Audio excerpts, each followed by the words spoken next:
Hello students, कैसे हैं आप सब। आशा करती हूँ आप अच्छे होंगे और अच्छे से अपनी पढ़ाई कर रहे होंगे।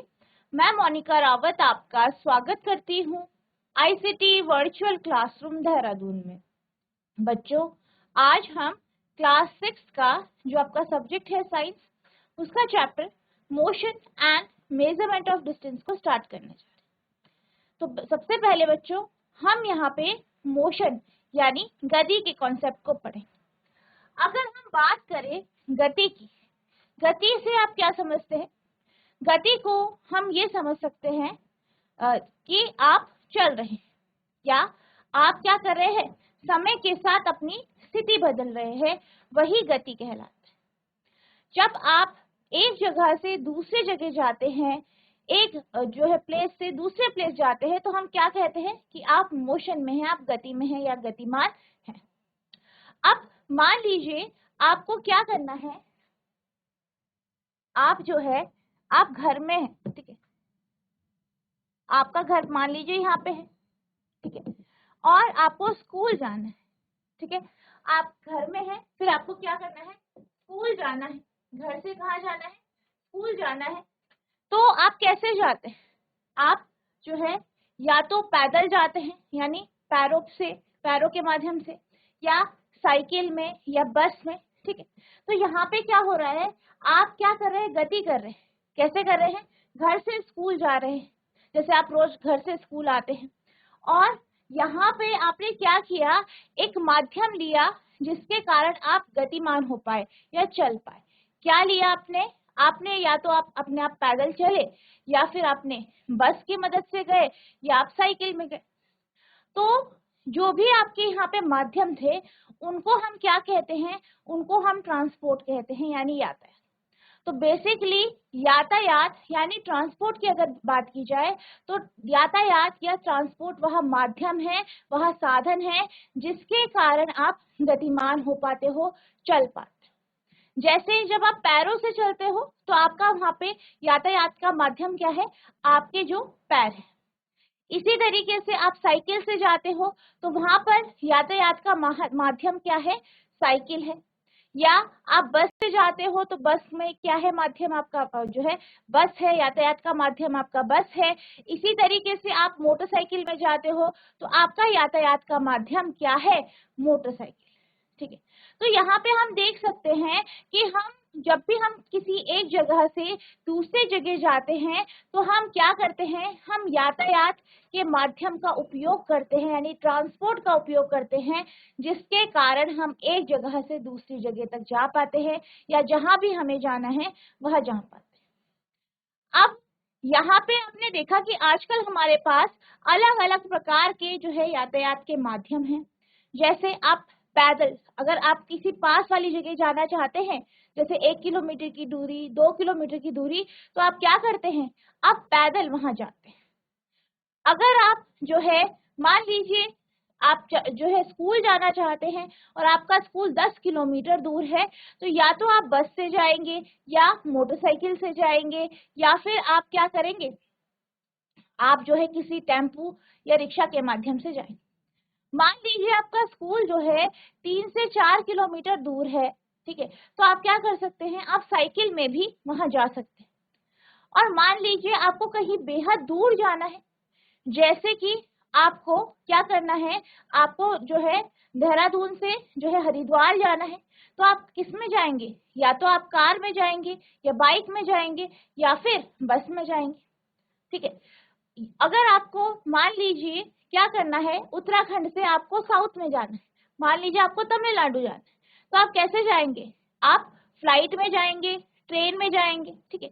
और अगर आपको विदेश जाना है तो आप किस में जाते हैं, बड़े बड़े शिप्स में जाते हैं, फ्लाइट्स में जाते हैं।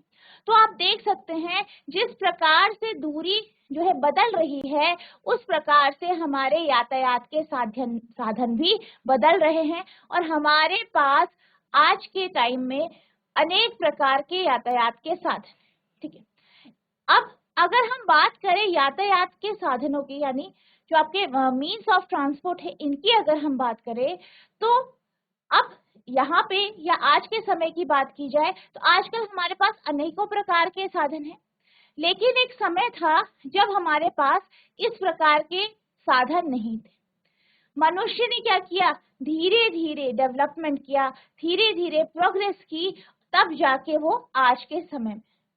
तो अब हम बात करेंगे कि यातायात की कहानी क्या है, यानी किस तरीके से यातायात में बदलाव आए और जिस टाइम यानी आज का जो टाइम है वहां तक हम कैसे पहुंचे। ठीक है, पुराने समय में जैसे कि आप जानते हैं कि पहले कौन होते थे, अर्ली मैन होते थे। ठीक है, आदि मानव होते थे। आदि मानव जो है आपको पता है गुफाओं में रहते हैं। ठीक है, फल खाते थे, कच्चा मांस खाते थे। ठीक है, अब वो इतने आधुनिक नहीं थे, वो कपड़े पहनने के लिए भी पत्तों का उपयोग करते थे, जानवरों की खालों का उपयोग करते थे। और अगर उन्हें एक जगह से दूसरी जगह जाना हो तो वो कैसे जाते थे, वो चल के जाया करते थे, क्योंकि उनके पास किसी भी प्रकार का माध्यम नहीं था, यातायात का कोई भी प्रकार का माध्यम नहीं था। वो पैरों के माध्यम से ही एक जगह से दूसरी जगह चलकर जा पाते थे। फिर क्या हुआ, फिर आपने पढ़ा होगा कि मनुष्य ने क्या किया, पहिया बनाया। जब उसने पहिया बनाया, ठीक है, और साथ ही साथ उसने क्या किया, पहिया बनाया तो पहले उसने क्या किया, गाड़ी बनाई, पहिए लगाकर एक गाड़ी बनाई और उसको खींच के इधर से उधर सामान ले जाने लगा। और फिर उसने क्या किया, वो पशुओं को पालने लगा।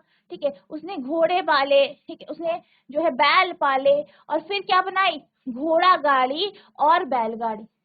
ठीक है, जैसे आप यहाँ पे देख सकते हो, पहले वो उसके पास कुछ नहीं था, कोई भी साधन नहीं था, वो पैदल जाया करता था, एक जगह से दूसरी जगह पैदल जाया करता था, अपने दोस्तों से मिलने पैदल जाया करता था।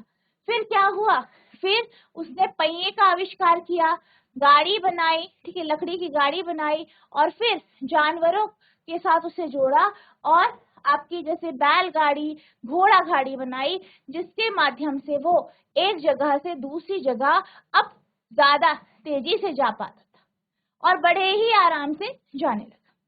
धीरे धीरे करके मशीनी युग आया।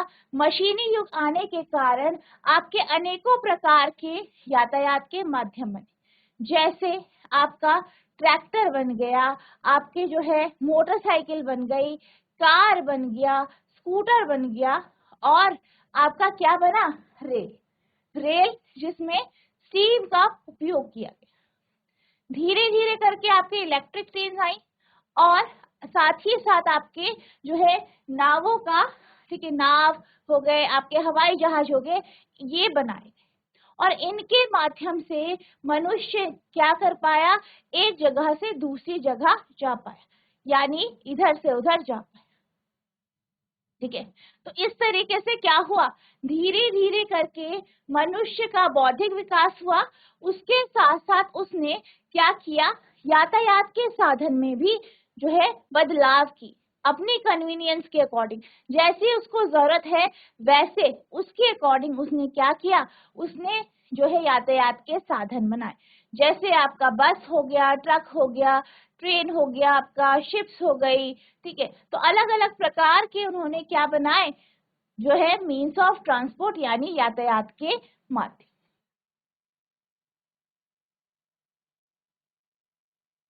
Ever since ancient time, humans have devised different means of transport to traverse from one place to another. प्राचीन काल से ही मानव ने एक स्थान से दूसरे स्थान तक जाने के लिए परिवहन के विभिन्न साधनों की खोज की। क्या कहा गया है कि पुराने टाइम से ही क्या हुआ था, जो मनुष्य था उसने एक जगह से दूसरी जगह जाने के लिए अलग अलग जो है वाहनों का जो है परिवहन के माध्यम खोजने शुरू की। ठीक है, उनकी खोज की। दे डिजाइन बोट्स, उन्होंने क्या किया, बोट बनाए, नाव बनाए, that resembles shape of animal living in water to travel across water body. अब उन्होंने क्या बनाई, नाव बनाई। अब नाव के आकार को देखा जाए तो नाव का आकार कुछ कुछ उन जानवरों की तरह है जो पानी के भीतर रहते हैं। तो उस शेप में उन्होंने क्या किया, बोट्स बनाई, नाव बनाई। दे इन्वेंटेड द व्हील, उन्होंने पहिए का आविष्कार किया, which led to the invention like cars and other animal driven modes of transport. फिर क्या हुआ, उन्होंने पहिए का आविष्कार किया और पहिए के माध्यम से उन्होंने क्या किया, ऐसे वाहनों का आविष्कार किया जो कि जानवरों द्वारा संचालित है, यानी जिसे जो जानवर है या पशु हैं वो ले जा सकते हैं, जैसे बैलगाड़ी हो गया, घोड़ा गाड़ी हो गया, ठीक है। उन्होंने ऐसी नावें डिजाइन की जो जल निकायों में यात्रा करने के लिए पानी में रहने वाले जानवरों के आकार की तरह दिखती हैं। उन्होंने पहिए का आविष्कार किया जिससे गाड़ी और परिवहन के अन्य जानवरों द्वारा संचालित साधनों जैसे आविष्कार, ठीक है। तो ये आपका कुछ इस तरीके। अब इसके बाद क्या हुआ, इसके बाद उन्होंने स्टीम इंजन यानी भाप के इंजन को बनाया, ठीक है। तो during the beginning of 19th century यानी 19वीं शताब्दी की शुरुआत में human design the steam engine, मानव ने क्या किया, भाप के इंजन का आविष्कार किया, which was followed by automobiles and motorized vehicle, जिसके बाद क्या हुआ, ऑटोमोबाइल बनाए गए। ऑटोमोबाइल यानी अपने आप चलने वाले वाहन, मोटराइज्ड व्हीकल, ठीक है, मोटराइज्ड व्हीकल बनाने लगे यानी मोटर से चलने वाले वाहन। 20वीं शताब्दी की शुरुआत के दौरान मानव ने भाप के इंजन को डिजाइन किया, इसके बाद ऑटोमोबाइल और मोटर चालित वाहनों का निर्माण किया, ठीक है। तो अगर हम आज की बात करें तो हमारे पास 3 प्रकार के यातायात के साधन हैं। आपको पता होगा हमारे पास 3 प्रकार के यातायात के साधन हैं, ठीक है। पहला है आपका थल में चलने वाले यातायात के साधन, जैसे कि अगर आप कुछ नाम बता सकते हैं इसके तो GIC Kot Kandara. Good morning बेटा, आपका नाम क्या है? मैम मेरा नाम साहिल। साहिल, यस मैम। ठीक है। तो साहिल बेटा आप बताइए यातायात के साधनों के नाम कौन कौन से होते हैं आपके यातायात के साधन? मैम गाड़ी, cycle, very good, bike, very good, bus, very car, good, very good, auto, very good. जहाज, कौन सा ट्रेन। जहाज? मैम हवाई जहाज। ठीक है। अच्छा आप ये बताओ कि थल में कौन कौन से चलते हैं? मैम एक बार फिर से बोलो मैम, थल क्वेश्चन में रिपीट कौन करो। कौन से जो है वाहन चलते हैं, थल के यातायात के साधन? मैम थल का मतलब क्या है? मतलब लैंड यानी जमीन पर चलने वाले।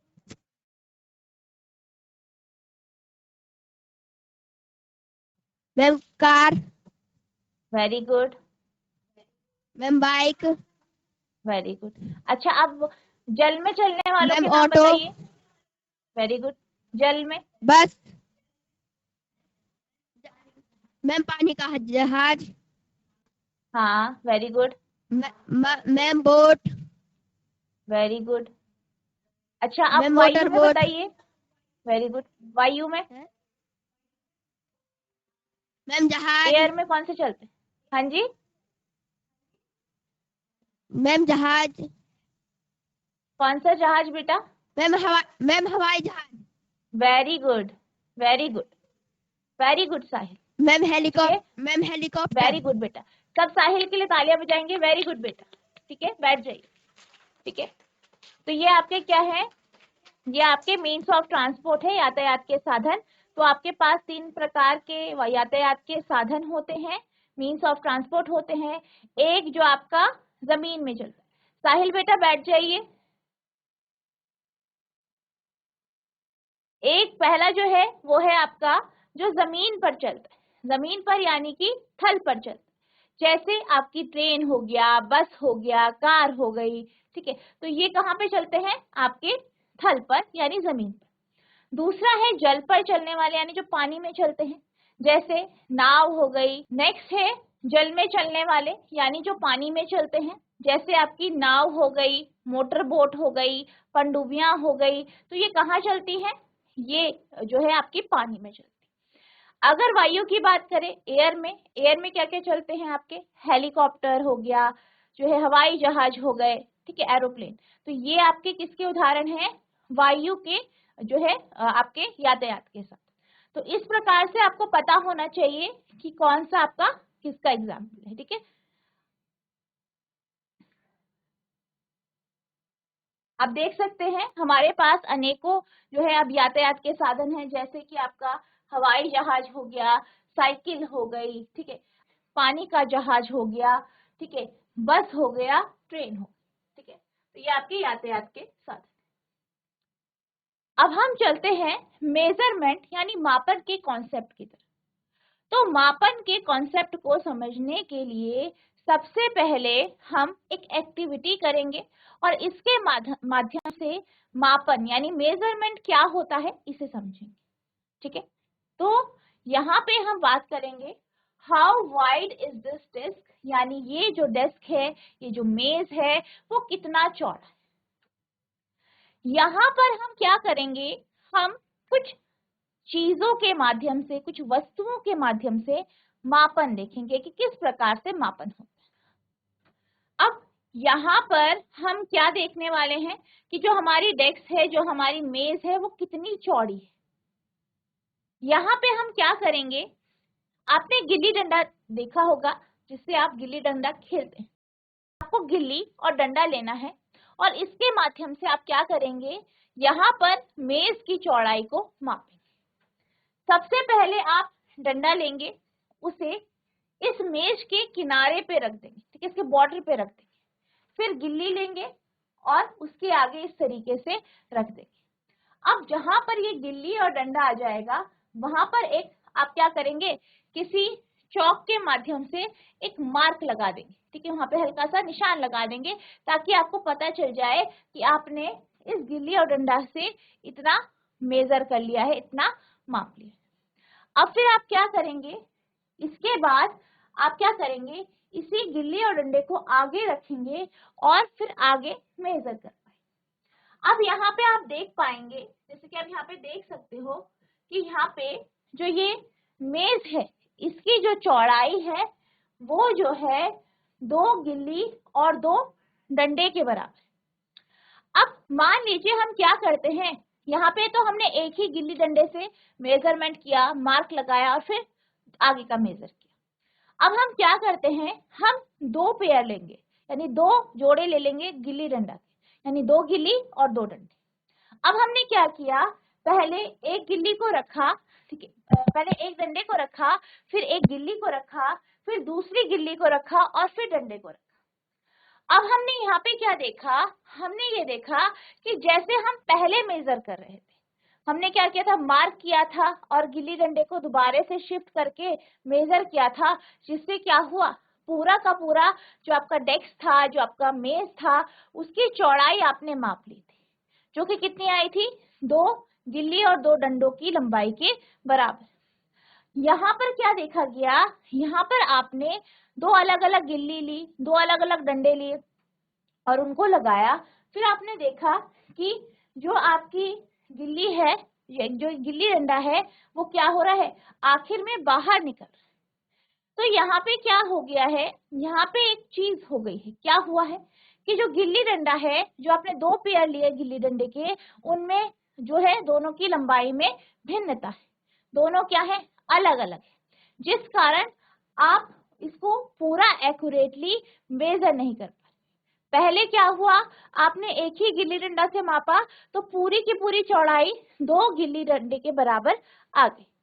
फिर आपने अलग अलग गिल्ली डंडे लिए, ठीक है, 2 जोड़ी, और उनसे मापा तो क्या देखा कि जो लंबाई है उसमें फर्क आया। तो क्या यहाँ पे जो है मेज में फर्क आया है? यहाँ पे मेज में फर्क नहीं आया है। किसमें फर्क आया है? गिल्ली डंडे में, क्योंकि दोनों जो गिल्ली डंडे आपने लिए हैं उनके साइज कैसे हैं? डिफरेंट है, उनकी लंबाई डिफरेंट है, जिसके कारण आप जो है इसे ठीक तरीके से मेजर नहीं कर पा। तो अगर हम गिल्ली डंडे को लें और उससे किसी भी चीज को माप, तो जरूरी नहीं है कि हर गिल्ली डंडा बराबर ही मापे, ठीक है, क्योंकि उनका साइज कैसा होता है, डिफरेंट होता है, अलग अलग होता है। अब इससे थोड़ा सा एक्यूरेट या एक्यूरेसी लाने के लिए हम क्या करते हैं, हम एक तार लेते हैं, ठीक है, एक तार लेंगे और उसको उसकी एक लंबाई में उसको काट देंगे। अब इस तार को आप क्या करेंगे, यहाँ पर साइड में, यानी जैसे यहाँ पे क्या करेंगे, रख देंगे, ठीक है, यहाँ पे इस तरीके से रख देंगे जैसे आपको यहाँ पे फिगर में दिख रहा है, ठीक है। अब मापेंगे, फिर क्या करेंगे, जहां पर इसकी जो है एंड पॉइंट आ रहा है, छोर आ रहा है, वहां से इसी तार को आगे को रख। अब क्या होगा, आपने क्या किया, एक तार के माध्यम से यहाँ पे लंबाई को या जो चौड़ाई है उसको मापा। पहले किसके माध्यम से मापा, गिल्ली डंडे के माध्यम से, फिर किसके माध्यम से माप रहे हैं, स्ट्रिंग यानी तार के माध्यम। अब जरूरी नहीं है कि ये जो तार है वो हमेशा आपकी बराबर ही रहेगी, ठीक है, वो तो आपने एक तार ली उससे आप माप रहे, ठीक है। तो इस तरीके से हमने क्या किया, हमने तार के माध्यम से और गिल्ली और डंडे के माध्यम से डेस्क यानी जो मेज है उसकी चौड़ाई को मापा, उसको मेजर किया, ठीक है। तो इस तरीके से आप अनेक वस्तु के माध्यम से चीजों को माप सकते हो, लेकिन क्या होगा, ये हमेशा यूनिवर्सल नहीं होगा, यानी एक जैसा हर केस के लिए एक जैसा ये नहीं होगा। अब यहाँ पे हमने क्या बात करी, हमने ये बात करी कि हम क्या कर रहे हैं, हम डेस्क की चौड़ाई माप रहे हैं, ठीक है, और हमने उसे मापने के लिए क्या किया, गिल्ली डंडे का उपयोग किया जिसके माध्यम से उसकी लंबाई या लेंथ मापी। इसी तरीके से जब आप एक जगह से दूसरी जगह जाते, मान लीजिए आप घर से स्कूल जाते हो, तो घर से स्कूल तक जब आप जाते हो तो वो भी क्या होती है, अगर आप देखो तो वो भी एक लेंथ है, लंबाई, लेकिन यहाँ पर हम लेंथ की कॉन्सेप्ट को नहीं डिस्कस करते, कौन सा डिस्कस करते हैं, डिस्टेंस यानी दूरी। यानी जब भी हम किसी छोटी चीज को यानी ऐसी चीजों को मापते हैं जिनके डायमेंशन, जिनकी विमा कैसी है, छोटी है, जिनकी डायमेंशन छोटी है, यानी जो काफी छोटे, उनके लिए हम लेंथ का यहाँ पे यूज करते हैं। वहीं जब हम जगहों की बात करते हैं तो जगहों के बीच की जो दूरी होती है वो बहुत लंबी होती है, यानी उनके बीच की जो लंबाई है बहुत ज्यादा है, दूरी बेहद है, तो उसको हम डिस्टेंस लेते हैं, ठीक है।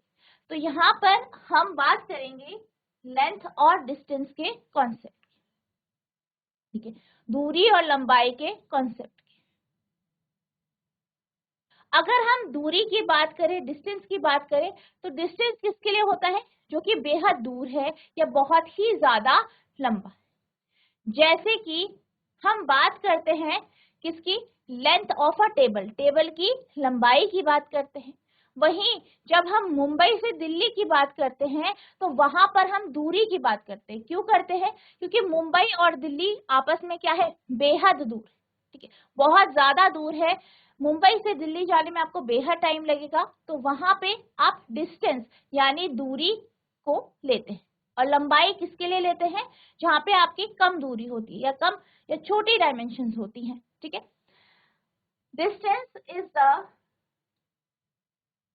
Is the measure of how far और लॉन्ग समथिंग, यानी डिस्टेंस क्या होता है, दूरी क्या होती है, दूरी हमें यह बताता है या यह माप है जिससे हमें पता चलता है कोई चीज कितनी दूर है या कितनी लंबी है। That is for example the length of table, table की क्या होती है, लंबाई होती है। और अ सॉकर फील्ड, तो सॉकर फील्ड की भी आप डिस्टेंस नहीं लेते, ठीक है। एक जो है आपका खेल का मैदान है, फुटबॉल का मैदान है, तो उसके भी हम क्या बोलते हैं, दूरी नहीं बोलते, हम क्या बोलते हैं, लेंथ, लंबाई, ठीक है। और how far a Mumbai from Delhi, और दिल्ली से मुंबई कितना दूर है। दूरी इस बात का माप है कि कोई वस्तु कितनी दूर या कितनी लंबी है। जैसे टेबल की लंबाई या फुटबॉल का मैदान, ठीक है, या दिल्ली से मुंबई की दूरी, ठीक है।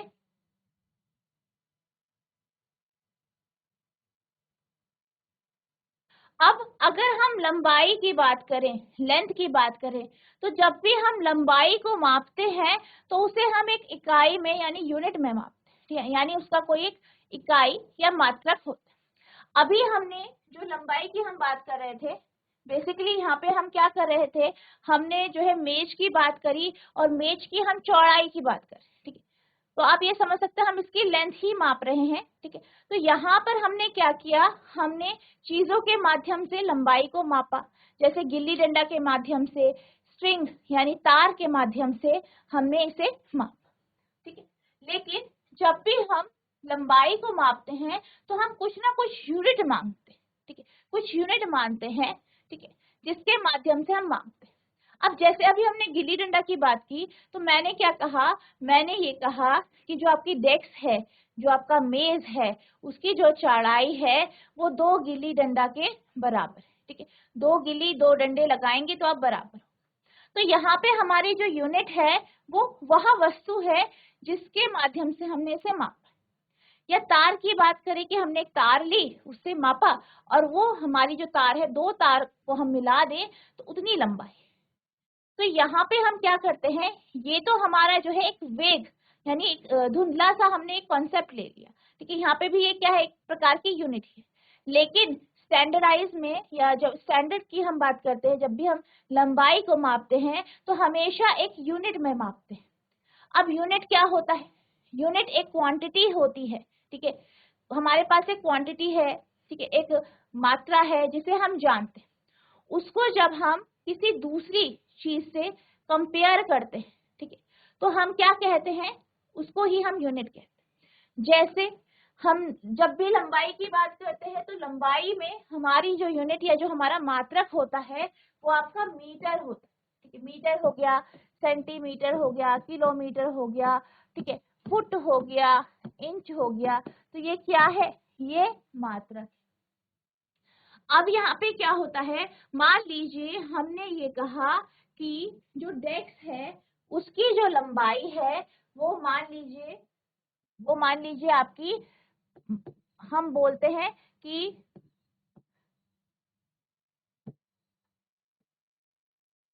मान लीजिए हम बोलते हैं कि इसकी जो लंबाई है वो आपकी 2 मीटर है, ठीक है, 2 मीटर है डेस्क की।